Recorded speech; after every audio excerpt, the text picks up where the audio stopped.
جب اجازت ملی تو سرکار دو عالم صلی اللہ علیہ وسلم دوپہر کے وقت ان کے گھر آئے۔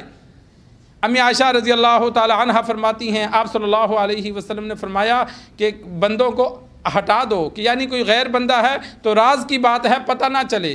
تو انہوں نے کہا یا رسول اللہ یہاں آپ کے گھر والے ہی ہیں اور کوئی نہیں ہے، کہ میرے گھر والے آپ کے گھر والے ایک بات ہے، امی عائشہ سے نکاح ہو چکا تھا۔ تو آپ صلی اللہ علیہ وسلم نے ابو بکر صدیق رضی اللہ تعالی عنہ کو فرمایا کہ تیاری کر لو، آج رات چلے جانا ہے، کہ آج مکہ چھوڑ کر مدینہ جانا ہے، ہجرت کرنی ہے۔ پوچھا یا رسول اللہ میں نے بھی ساتھ جانا ہے؟ فرمایا ہاں۔ تو ابو بکر صدیق رضی اللہ تعالی عنہ خوشی سے رونے لگ گئے۔ اتنی زیادہ خوشی ہوئی کہ ہجرت کے اس مشکل موقع میں مجھے آپ صلی اللہ علیہ وسلم کا ساتھ نصیب ہو رہا ہے۔ امی عائشہ رضی اللہ تعالی عنہ فرماتی ہیں مجھے پہلے پتہ نہیں تھا کہ خوشی میں بھی آنسو آتے ہیں۔ میں نے پہلی مرتبہ خوشی میں روتے ہوئے اپنے والد کو دیکھا کہ خوشی میں ان کے آنسو نکل آئے کہ وہ اتنے زیادہ خوش ہوئے۔ اور ہجرت کے سفر میں سرکار دو عالم صلی اللہ علیہ وسلم کے ساتھ رہے۔ آپ صلی اللہ علیہ وسلم اور ابو بکر رضی اللہ تعالی عنہ کی عمر میں 2 سال کا فرق تھا، لیکن غار ثور پہاڑ پر چڑھتے وقت جب دیکھا کہ آپ صلی اللہ علیہ وسلم کو تھکاوٹ محسوس ہو رہی ہے، پاؤں زخمی ہو رہے ہیں، آپ صلی اللہ علیہ وسلم کو کندھوں پہ اٹھا لیا۔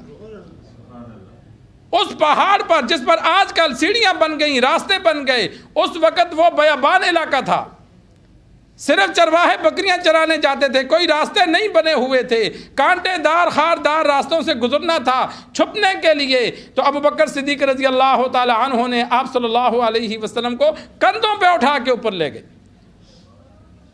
ورنہ 2 بندے ہم عمر ہوں تو دونوں چلتے ہیں، بھائی ہم دونوں عمر ہیں، دونوں جوان ہیں۔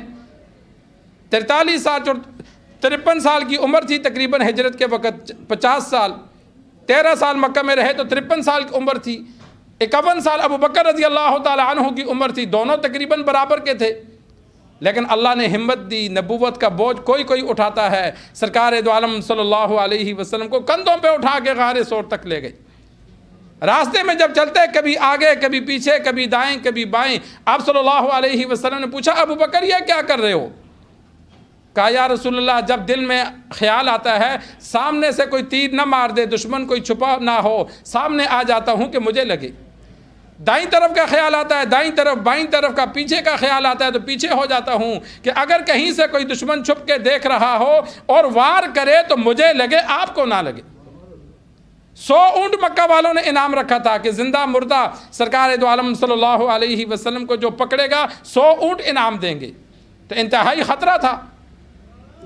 تو ہر موقع پر ابو بکر صدیق رضی اللہ تعالی عنہ مکہ میں مدینہ میں ساتھ رہے۔ مدینہ میں کوئی غزوہ ایسا نہیں ہے جس میں بعض صحابہ ایسے ہیں کہ بعض غزوات میں شریک ہوئے بعض میں نہیں ہوئے، لیکن ابو بکر صدیق رضی اللہ تعالی عنہ ایسے صحابی ہیں کہ کوئی غزوہ بھی ایسا نہیں ہے کہ جس میں شریک نہ ہوئے ہوں۔ ہر غزوے میں سرکار دو عالم صلی اللہ علیہ وسلم کے ساتھ شریک رہے۔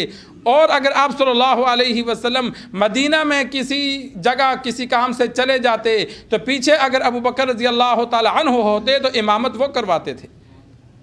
ابو بکر رضی اللہ تعالی عنہ کی موجودگی میں کسی اور کو امام نہیں بنایا جاتا تھا، اگر ابو بکر نہ ہوتے تو پھر کسی اور کو امام بنا دیا جاتا۔